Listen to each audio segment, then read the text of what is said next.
winning on Saturday. We have a lot of work to do, and I know that everybody here has a different reason. There may be something personal that you're here for, a specific reason that you came today, or a specific reason that you're going into the march. Everybody's got something a little bit different, but I think it's fair to say that we're all on board with not normalizing hatred and fear and bigotry, and we're not going to say that's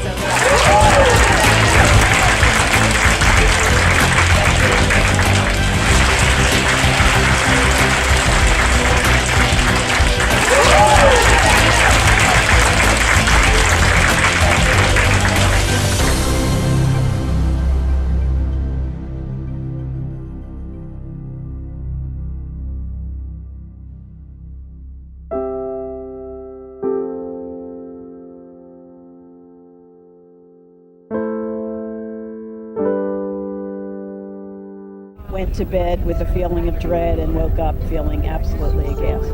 I was devastated. It was absolutely horrible. The next morning when I got up, it was surreal. I could not believe that he had actually won. I guess I was so crushed. You know, I like everybody, I didn't see it coming, so. Complete and utter disbelief, sadness, crying, tears. I've never felt more disappointed nor embarrassed by who was going to be the president of the free world. I stayed up till 1 or 2 o'clock and knew that he had won. And I was very disappointed, to put it mildly. I felt afraid. I felt sick. I actually knew when I went to bed. I stayed up. I was so disappointed. I was so disappointed that Trump's message got through to so many people, which was so unworthy of anybody's thought, really. He was such a demeaning person. Well, you know, I had actually been up watching the whole thing, and it looked like Hillary was winning, and then around 9:30, 10, everything just kind of flip-flopped. And I was like, holy crap, this is really happening. I was like, all right, well, I'm gonna go to bed. I woke up the next morning. It was scary. It didn't feel real. Nausea, complete and utter nausea. I couldn't process it. I couldn't understand it. It didn't make sense because this election was unlike any other in my life. I felt honestly, and I was shocked. I really took it for granted that surely Hillary would win. I couldn't believe that the American people would choose a man who had spoken so disrespectfully and so hatefully about probably 9/10 of the American population.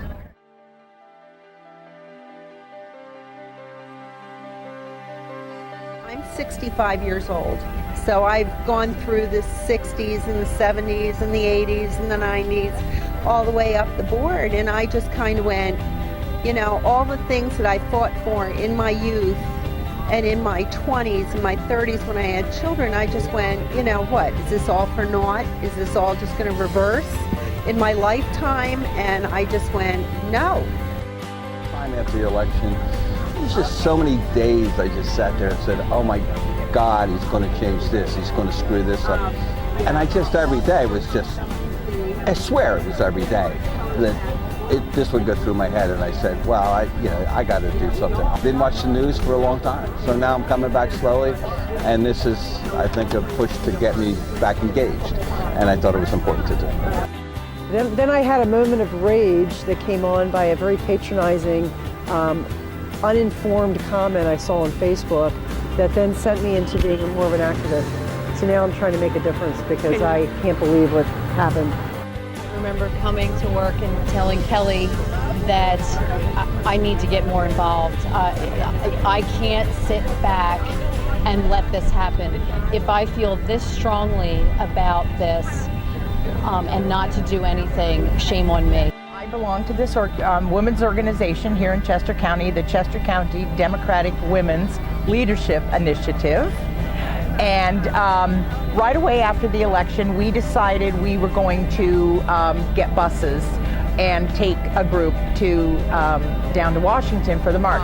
So we contracted with these 2 buses. Later we tried to get a 3rd bus, but by then there weren't any buses to be had. I was amazed. Within a week, the buses were filled. The enthusiasm is amazing. Being one of the founders of the Women's Rights Coalition, my group of women wanted to go, and then the more I told people they wanted to go, just to stand up for our rights. I believe the march was announced, I saw it on Facebook. It was announced that week of the election, and I immediately went out and hired 5 buses that I had to lay out the money for. So it was but I went in head first into it, and I just started posting on Facebook about getting everybody together. So in the end, we had over 1,200 people, about 27 buses just from our county alone, in addition to everybody that drove down there. It was awesome.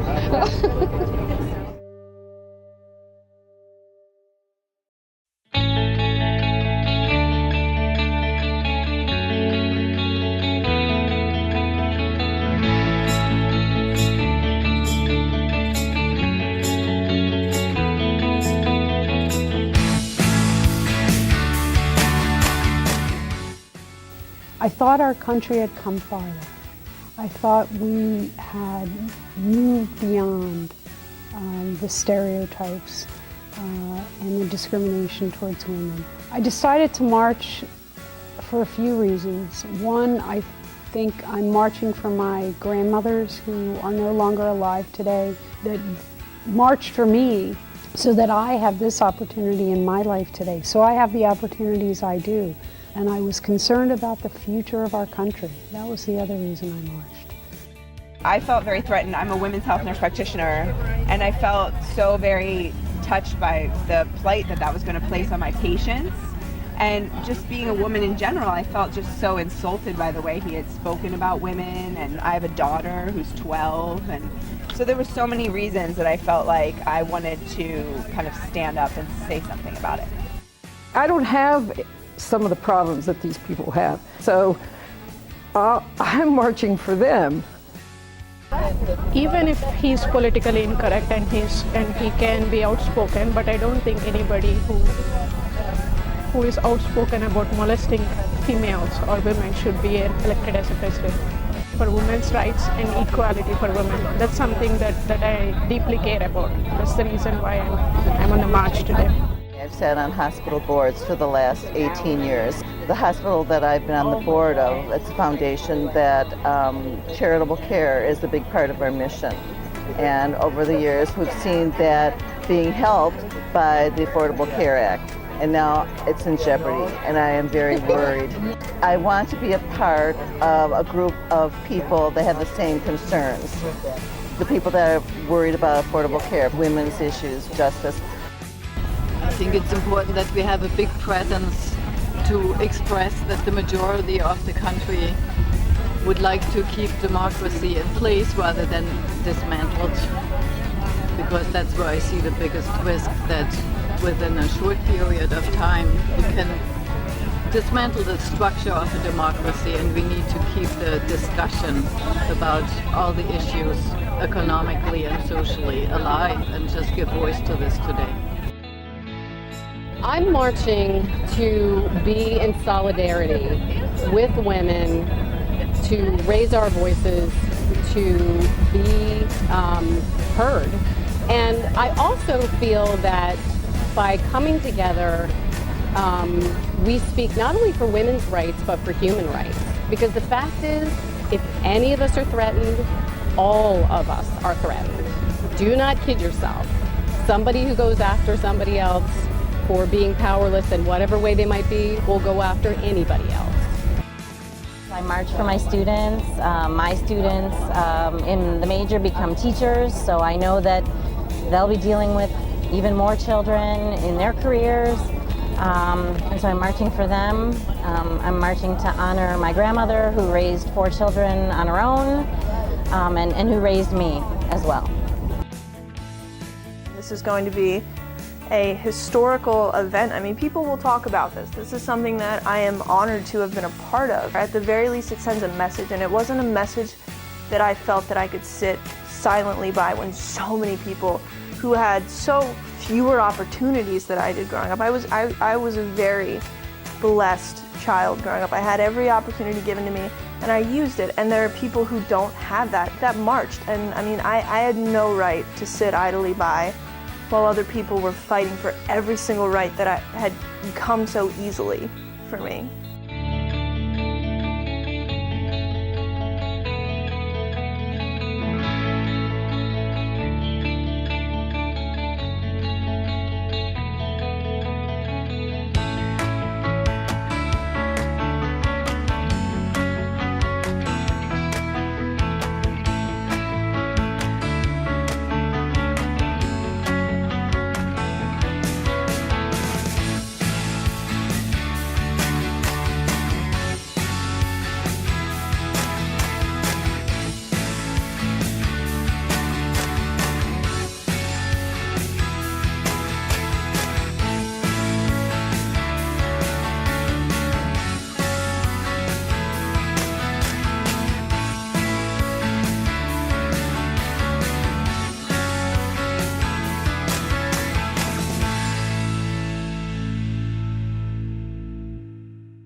Refugees are welcome here. No hate, no fear.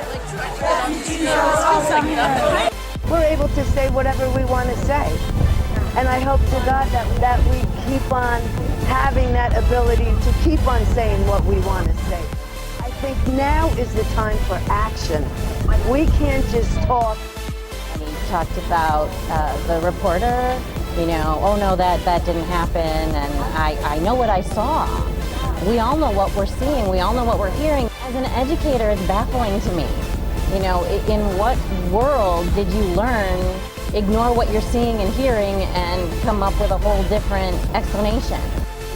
Standing together in solidarity as women gives us a bigger voice. And I think that's what we need right now to put this administration and this person who is our president on notice. I would like them to know that women are not going to be taken to sitting down. I would like my senator and the senators to know they work for us. They do not work for him. We elected them. 2018, it comes up quickly.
was amazing. Yeah? Yeah, it was overwhelming. I just kept looking. Kind of got like teared up. And it was like, you look that way, you look that way, you look that way, and there's just people. And everybody, like, people all for, like, the same cause, you know, and the same reason. And it's just, yeah, it took your breath away. It was just so great and made me feel better about mankind in general. And it's worldwide. There's a lot of good. So I think we have to try to keep that in mind.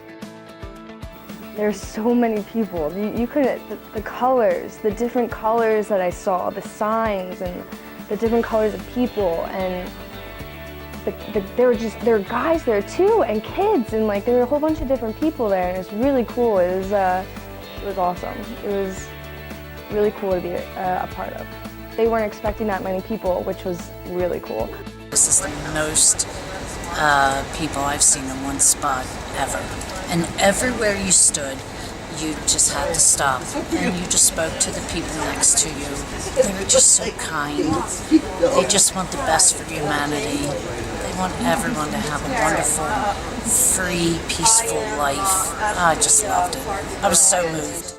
We are an absolute melting pot of different genders, races, religions, and you saw that at DC. There was nothing more prevalent than the fact that we are a diverse nation that is built on all of these different cultures coming together and collaborating and building themselves up. And so just to send a message to those individuals watching, feeling utterly helpless, that they're not alone, even if it feels like they are, even if they don't have a person next to them saying it to them, we are standing with them in solidarity. And just anyone who has felt that oppression and that fear, and young women and all of that thing, and we showed that and proved that with the volume of that march.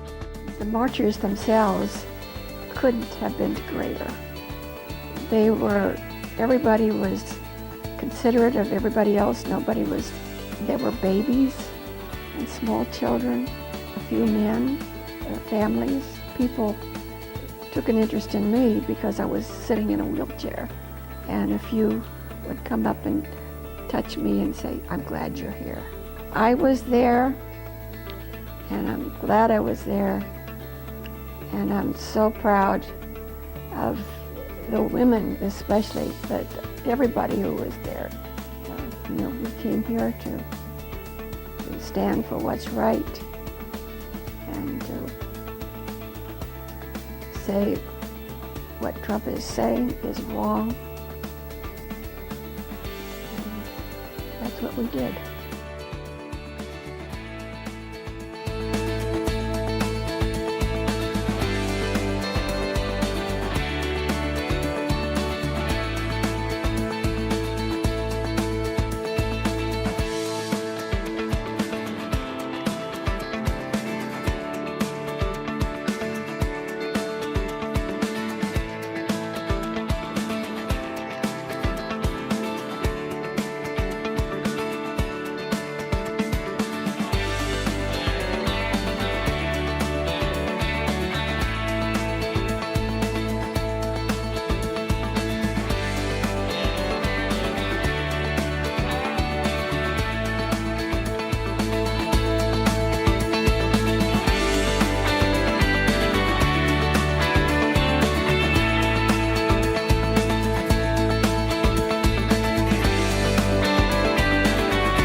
And I had people on our bus say, "I've been depressed until now.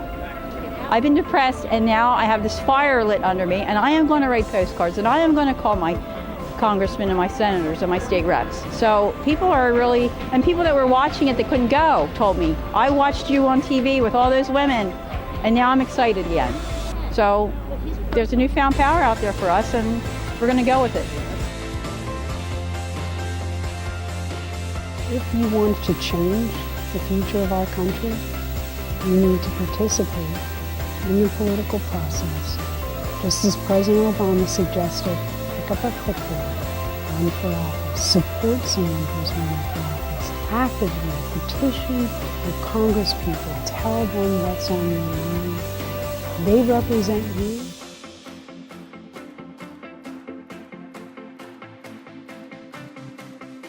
I hope that this is the starting off point for activism and engagement in our citizenry, that we see our roles not as consumers in the country, but as active citizens, and that we hold our politicians accountable, and that we don't let our energy from today dissipate.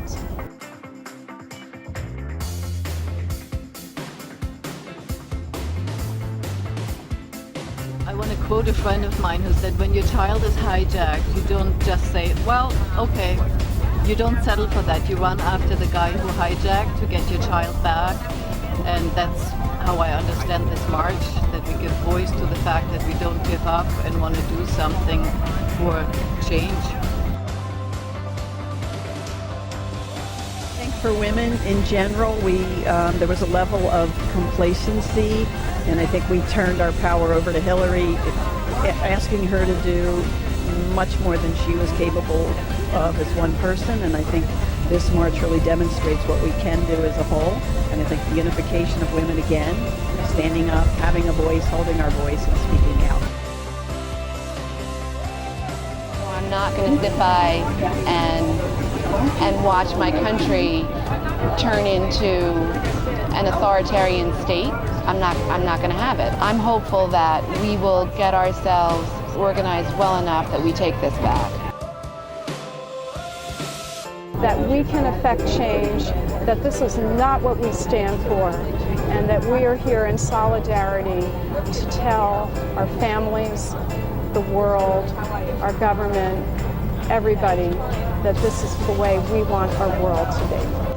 I want to be an inspiration to all people that don't just sit back and take it. Be the voice. Get out there and be the inspiration.